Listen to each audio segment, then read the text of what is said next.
dyan. Oo, asahan nyo. Ang dami nga nagsasabi sa akin yan sa comment eh. Pinagbububura ko sila. Nakikita nyo, marami kayo doong comment do sa community feed ko. Marami na akong tinanggal. Dahil hindi ako nag-iipon ng comment. Ayoko ng engagement na puro nega. Pagka nega, tatanggalin ko lahat. Hindi ko kailangan ng engagement pag ganon. Ayoko ng stress. Ayan. Yes, they have to know what they are getting into. Hindi pwedeng pabebe. Hindi pwedeng pabebe. Tama ka, JE, no? Eto na, welcome GMA, the soon new owner of MUPH. Let's wait and see. If that happened, GMA is a huge network, which I believe sa TV talaga nila to no, sa network nila, at there will be a special station for that matter if mapunta yan doon. Kaya dapat talaga lahat ng gagawin ng MUPH ngayon must be scrutinized, at pagka talagang may relation siya sa ibang pageant, then makaka-copyright. Makaka-copyright ang The Empire ay makaka-copyright for using the candidate of Miss Universe, and that is what, no, considered to be in violation of the Article 4, which is charot lang. Naririnig ko lang sa news. In violation of the rule of law. Parang ganyan. Ayan, kung wala ng announcement, ay baka appointment na lang ang mangyayari, Miss Belle. Yes, pero ayun na nga, dapat ay hindi sila makonsidered na kandidata ng MUPH, no? Pagka mag-a-appointment sila, kailangan pa rin nilang pasalinin sa Empire pageant, no? Okay, para maalis yung titulo na nag-MUPH sila. Kasi habang may competition pa, they are still part of the MUPH license, no? When Leonardo.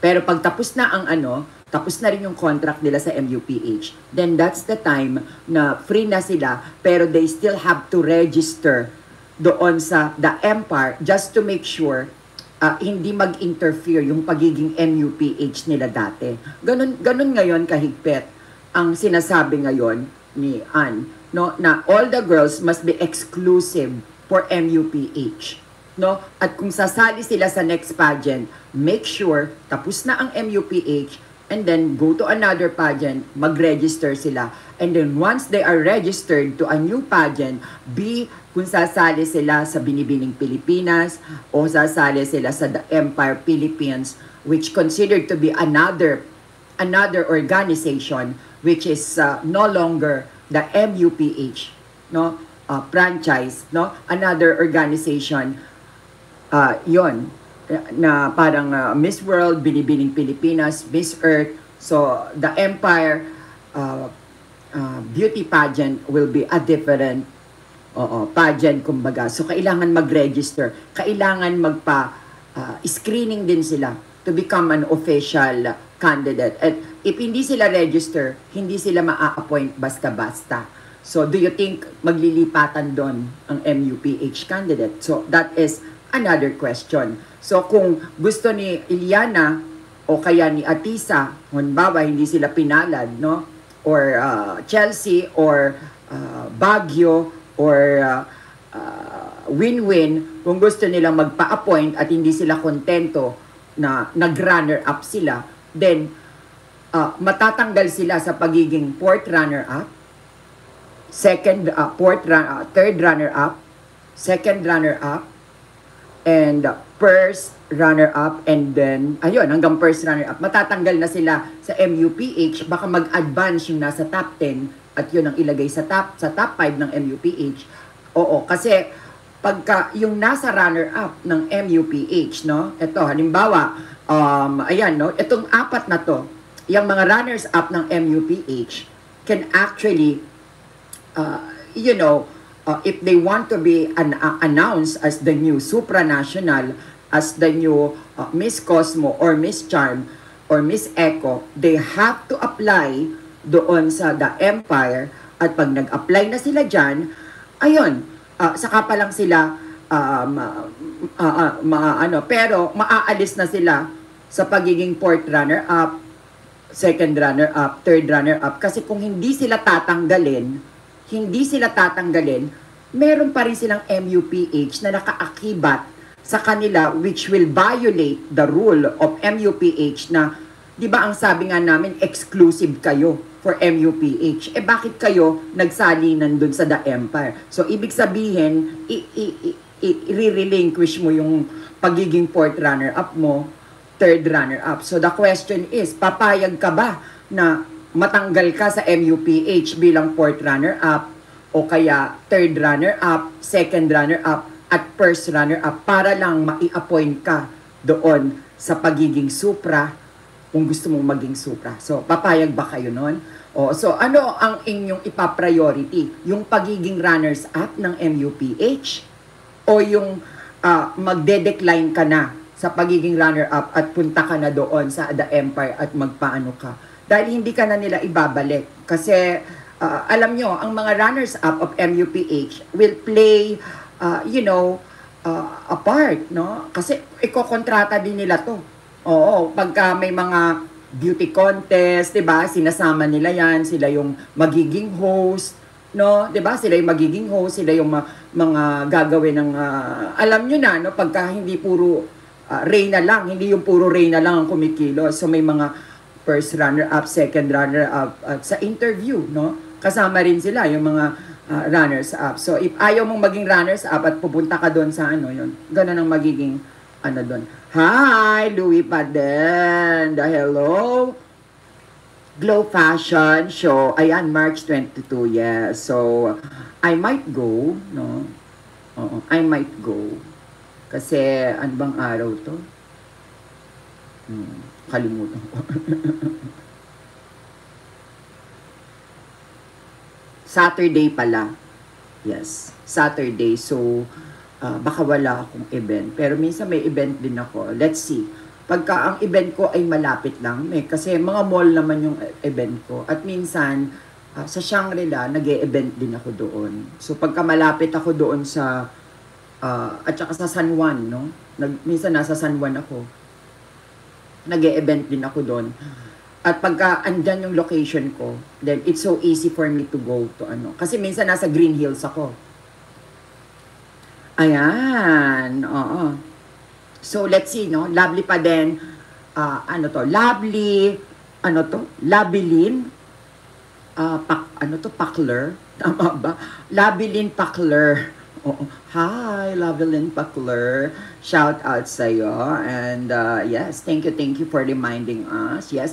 Okay, and the Aqua Boracay swim competition. No, ayan. Magkasabay? Oo. Hindi, no? Sa tuyong sa Glow, grabe yung hectic ng schedule nila, no? Merong, siyempre sa 2 April, March 22 pa pala yun. So, mauuna yung Boracay kesa sa Globe. Kesa dun sa sa Glow. Glow pa lang. Hindi Glow ba? Oo, sa Hello Glow. Yung Hello Glow is March, hindi. March, ba yan? Sorry, March 22 pala mauuna, tapos April 5 pa pala yung gulo ko ha. Tsaka, nako, ulyanin. Okay, April 22, ito palang April, no? Okay, ayan, and March pala, March 22. Ito, this month. Ano ba pinagsasasabi ko, Day? March 22 and April 5. Ayan, babasahin na lang. Umaayos ka, Bel. Babasahin mo na lang. Thank you, Lavilian, for your info at sa lahat na nandito. Thank you. Eto na, JMA din, malakas yan pagka So, kung wala ng announcement ay baka wala ring appointment. Hindi yan magkakaroon ng appointment. Agree. Hopefully nanonood ang fans niya. No? Sana nga nanonood at hindi nila i-take. So far naman wala akong nakitang fans na na may nagtanong lang bakit wala si Isabela, no? Pero yung binuli ako, iba yung bully na natanggap ko noon dun sa panahon ng mga Iloilo. Ngayon sa Isabela mukhang hindi naman sila ganun ka-harsh kay Ate Bel. So in fairness naman, no, that's the truth. Ang comment lang nila, bakit wala si Isabela? Yun lang. No, mapupunta naman siya sa akin kung talagang deserving niya. Naloka ako sa kumbento. Oo, no, kasi hindi naman tayo simbahan or kumbento na lagi tayong masyadong formality, no? I mean, yung pageant naman to. Ate Bel, sana magkaroon ka ng interview kay Ate sa Manalo. Jaime Ronald. Well, pangarap ko yun, ano? So, it's a dream. Pero, you know, syempre, ang pagsuporta ko naman kay, hindi mo naman kailangan may kapalit, no? I guess, I will still support na alam ko kahit sila Michelle D, no, na talagang may biases ako sa kanila pagdating kay Michelle D, pagdating kila Iliana, no?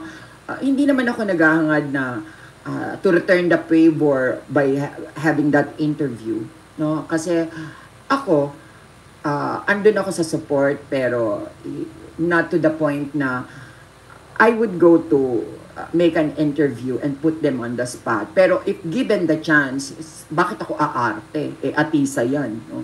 Kung merong akong chance, syempre hindi ako aarte, igagrab ko yun. Pero yung i-push ko yung sarili ko para na magtatampo ako pag hindi ako pinagbigyan, no, oo. Kung may chance lang, okay lang naman. Kung wala, di, wag na. Kasi ako, alam ko yung hangganan ko at alam ko ang espasyo ko. I don't wanna, you know, have an extra extension to my freedom at magmamalaki ako na sikat na ako ngayon, dapat pagbigyan niya ako, no, yung mga ganon. No, hindi nila utang na loob na because sinusuportahan mo sila, you have to have them on your show. No, not really. That's not the point, no? Dito kasi sa Bellas, I would rather have you know what my goal here sa ating to have all this really intelligent analysts, no? So that you would know yung mga true assessment, how they are going to tell you yung mga malalakas, how to be powerful, o ano yung mga pasarelang kasi it's more on I want to be more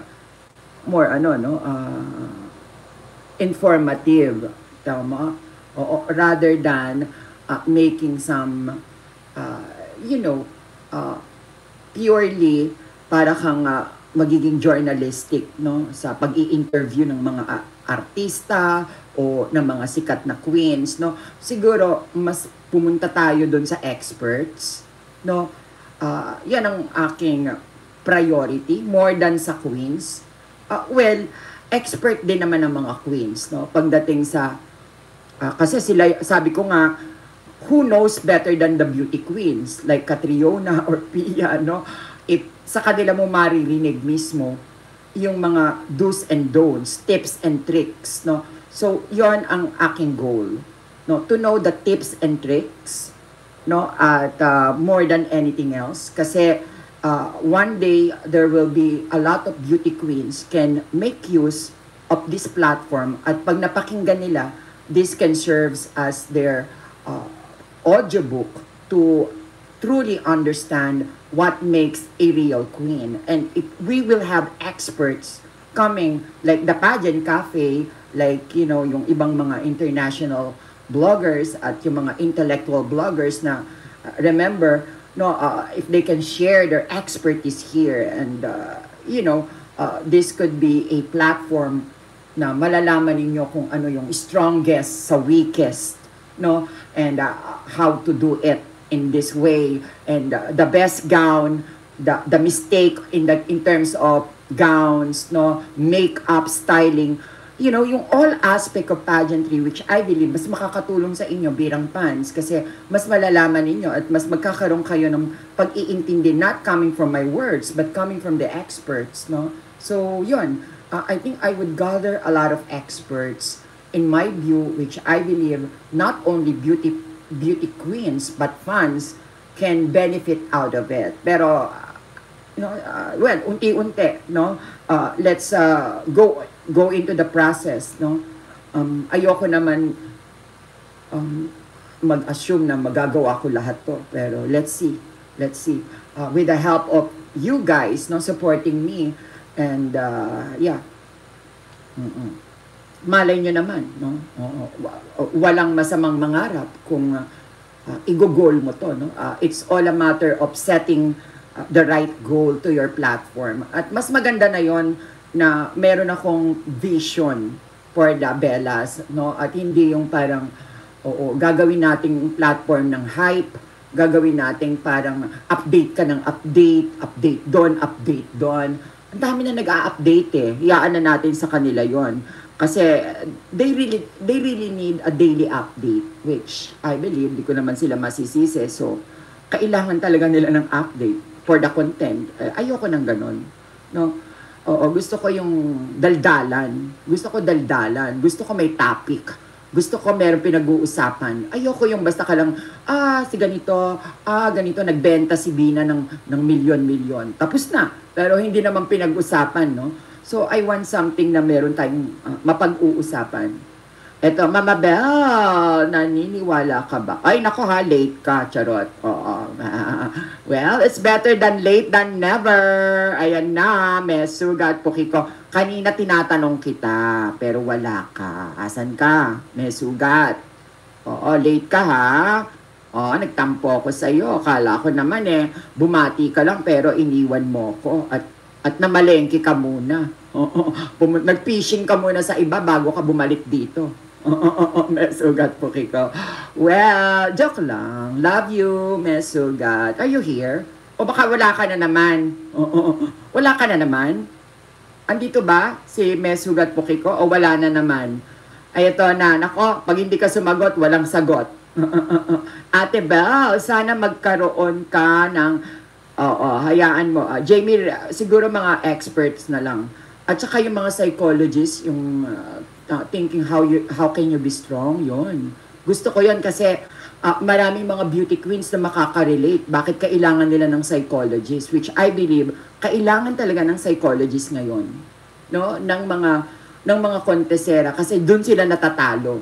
No? Ang galing-galing mo sa umpisa, tapos pagdating doon sa crucial part ng competition, bigla kang lumalagapak. Bakit? Kasi ang kalaban mo, sarili mo. So if you are not gonna use expert coming from the, field of psychological field, no? Baka, kailangan na pag-uusapan yan. Eto na, wala ba si Mesugat? Wala na naman. Sabi ko sa inyo babati yan, biglang naglalaho. Babati yan, biglang naglalaho to si Mesugat talaga dahil kala ko andito na. Biglang nawala na naman. Tama, when Leonardo, agree, J.E. No? That's what separates you from the other feeling relevant vloggers. Kasi, alam mo, J.E., they love to update. At I cannot, aaminin ko sa inyo, kung ako ay taga-update nyo lang, siguro hindi nyo kailangan ng vloggers. Kailangan nyo reporter. Reporter. Well, there is a fine line between being a reporter at being a blogger. A bloggers, meron tong special niche, no? And yon ang pinag-uusapan niya, yung niche niya. How can this niche be progressive, no? Okay, this isn't about ngayon ay swimsuit competition na ng Miss Global, manood na tayo, gano'n. No, wag gano'n. Ayoko ng ganong platform. So, dapat nag-apply na lang ako sa GMA o kaya sa ABS, pagiging reporter. No? Ginagawa na kahit nga ang Philippine Star diba, nag-a-update ng pageantry. Bakit lalabanan ko pa sila? Ihayaan na natin sa mga reporter ang update. Although, meron akong update, pero hindi malala. Oo, yung tamang update lang. Oo, wag maya't maya. Kasi mas nakakaumay ang update, no? So, that's not my platform, guys. Kaya, pagka sinasabi niyo, ba't nawawala si Ate Bel? Eh, may ganitong pangyayari. Katulad noon, nagtanong kayo, bakit naglaho ako sa Miss Globe? Global ba yon, Miss Global? Eh, ayoko siyang i-post eh. Oo, diba? Ayokong i-post. Ba't ko kailangan i-post ang Miss Global? Oo, kasi nasa Thailand yon. Kasi ang may-ari ay si Tessie Tomas. Anong relevant niya sa akin? Di naman siya relevant na pageant. O, kita niyo naman, ang nanalo. Vietnam. O, so, kung binigyan ko ng pansin yan, di ba? Nasayang lang. Huwag na tayong magsayang ng effort dun sa mga, non-essential. Charot. Non-relevant. O, di ba? Dun tayo sa relevant. Okay? At ang pagiging reporter, bigay nyo na yan sa Philippine Star, Inquirer, ano pa ba? Rappler, GMA. Diba nagpo-post din sila about Atisa, about Win-Win. Eh bakit vlogger kami? Hindi naman kami reporter. Bakit kailangan ng update? Guys, no? Let's leave it to the reporters, no? Hello! Ang reporters kasi, the difference between the reporters and the bloggers, ang bloggers may opinion. Okay? Ang bloggers may opinion. Pero, ang reporters, wala. Okay? They are just stating it, no? Sinasabihan lang kayo, ito po, Tessa Manalo from Quezon Province with her sexy swimsuit with a white color, chuk-chak, chenes, everything. Gagawin ko pa ba yan? Well, ipopost ko lang kasi may boto o kailangan, boto na kayo, pwede kong i-post hanggang doon. Pero, may hangganan ng update. May hangganan ng update. Hindi pwedeng, minuminuto. Kada merong, nagpakasal, si Miss ganito. Ano ba yan? Pati ba naman yung kasal ng beauty queen, paproblemahin ko pa ba yan? Mapapala ako sa kasal nila. Hindi naman ako invited. Diba? Bahala sila doon. Ayan, Nas! Let's manifest your interview with Ate sa Miss Bell. No? Kayo magsabi. Kayo magsabi. Kayo, kung powerful ang mga Bellas. No? Total, Bellas naman kayo, no? Tingnan ko kung may mga impluensya kayo. Aminin nyo, no? Some of the Bellas can actually have an influence sa nakakataas. And if you are a Bellas and if you want to contribute into my channel, gamitin nyo yung influensya nyo at pa-interview nyo yan dito sa akin. No, diba? Let's do it. Help each other, kumbaga, no? It's also for you to, to support this channel if you wanna do that. Pero kung ayaw nyo naman at mag-iintay lang kayo kung kailan ko ma-interview yan, anyway, I would have my own access to the queens, no? Pero if you have your powerful access, why not use it? Diba? Ayan, Ate Bell, sana wala naman ang mesugat bakit ko sasagutin tong si mesugat? Wala ka naman dito. Diba? Magtatanong, tapos bilang nawawala. Ano ka ba, mesugat? Balingbing ka din no? Charot. Charot lang. Ayan, baka marinig ako. Ate Bell, sana magkaroon. Charot lang. Hello, ito mga puki ko family no? Kung saan nagpupunta I'm back, Ate Bell. Hi, J-Car. Welcome back. Welcome home. This is your home, J-Car. Hello, I'm back, Ate Val. At sana mabasa mo na this time. Oh my gosh, ilang beses na ba kitang nakalimutan, J-Car? Sorry ha, J-Car ha. Sagot ka naman. Andiyan ka pa ba? Sagot ka, J-Car. Okay na get luck mo ang aking comment. Have you read my comment, J-Car? Okay. And Yes, J-Car, sorry kung mga ilang beses na ba kitang nakaligtaan. Eto, andito si J-Car. Hello po, Sir Lemon. Love ko rin po ang commentaries nyo. Ayan, J-Car, I love you. Oo, hopefully andito ka. Ayan, still here, Miss Bell. Ayan, so wag ka magtampo. Nagkakataon lang yun. No? Oo, alam ko naman na ganito yan, guys. No? Sa mga totoong belas, maghintay naman kayo ng konting saglit, no? At wag kayo agad aalis. Pagka hindi kayo nabate, mga kuwari, inabot na ng 4-5 minuto after mag-comment kayo, pwede naman kayong mag-ulit. Sabihin nyo, Ate Bel, hindi mo ata ako nabasa. Sa pangalawang pagkakataon, hindi ko na naman siguro kayo makakaligtaan. Okay? Wag na tayong let's not play a victim card, okay? Na biniktima ko kayo at hindi ko kayo pinansin. You know how much I try to read all of you. At wala akong intensyon na may inuuna, meron akong hinuhuli. Wala. Oo. It's just fair enough na yung iba kasi nag-uulit sila. Oo, nag-e-effort sila pag hindi ko sila na ano. Kaya wag kayong magtatampo. Ayan, J-Car. Ayan. Don't forget i-subscribe nyo rin si The Pageant Copy by Sir Lemon. Suportahan natin ng isa sa pinaka-loyal at sincere nating partner dito sa Bellas. Kasi parang platform din to ni Sir Lemon, no? Ang Bellas ay platform din ni Sir Lemon. So, support natin siya sa kanyang personal account. Okay? Kasi he's one of the intelligent public speakers na I have ever known, no, in this community. At kaya nga siya Bellas at partner ng Bellas is because he is an analyst, an expert, and he would not be here if he's not an expert, right?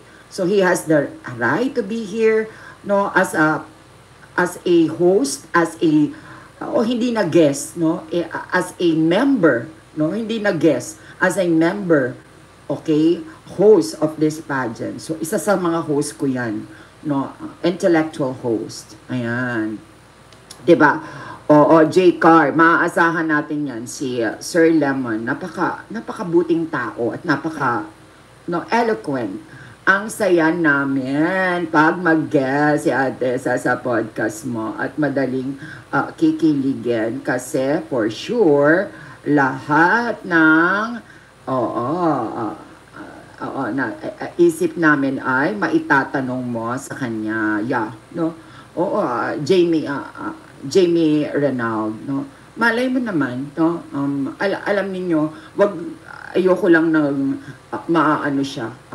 Magkakaroon lang siya ng busy schedule kasi tapos yung mangingialam tayo, magpipilit. Maraming ganun, hindi naiintindihan ng ibang vlogger yung pa-interview na hinihingi nila. Tapos, pag hindi na pagbigyan, nagtatampo.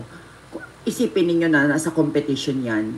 Siguro pagkatapos, no, maybe she can have a time.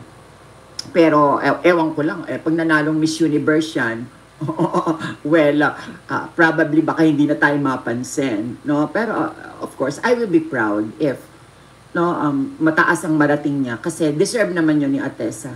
Remember, no, hindi niyo naman siya kailangan marinig para lang iduluhin niyo siya, no? Okay, kasi marami na rin naman yan napatunayan at hindi naman yan patola, hindi naman yan ng away. So, yeah, deserve niya ang support natin. Eto na, same thing sa mga nagpapakatotoong reyna. Eto is still here, J-Car, Ate Bel. Thank you. Love you so much, J-Car, no, for the support, no? Ayan, Nas. Ano naman, Nas? Thank you rin, Nas. Bellas, pa-like naman po. At 24 pa lang ang like. So, 57 tayo dito. Okay. Yeah, guys, no? Please, ayan, 64 na. Okay, 64. So, ang nakalagay dito, 64. So, please, guys, no, please, have a break, have a KitKat, mag-like naman kayo, yung 64 na nandito, no? Ayan, at minsan na pong nanood dito si Mama and Uncle ni Ate sa, yung mami niya na napadaan. Tapos si Michelle din mismo, no? Si Michelle din rin. Pero I did not even insinuate na, Michelle, magpa-interview ka sa akin. Dapak na dumalaw yan dito. At binati ang mga Bellas, no, nung last year, natatandaan nyo ba? Binati kayo ni Ate sa Manalo. Hindi pa siya nananalo no. She was just a candidate of Miss Universe Philippines, pero napabati ko, sa akin sapat na 'yun, ano? Minsan sa hinagap ay nagkaroon kami ng banding ni Atesa and binati kayo ang mga Bellas. So andyan yan, nasa shorts ko 'yun, no. Eto na, minsan na pong, kaya, yeah, JE, totoo yan, no, Nas, that's true. Kaya wag kayong malungkot. There will be, opportunity na malay nyo, no, hindi natin, pero wag kayong meron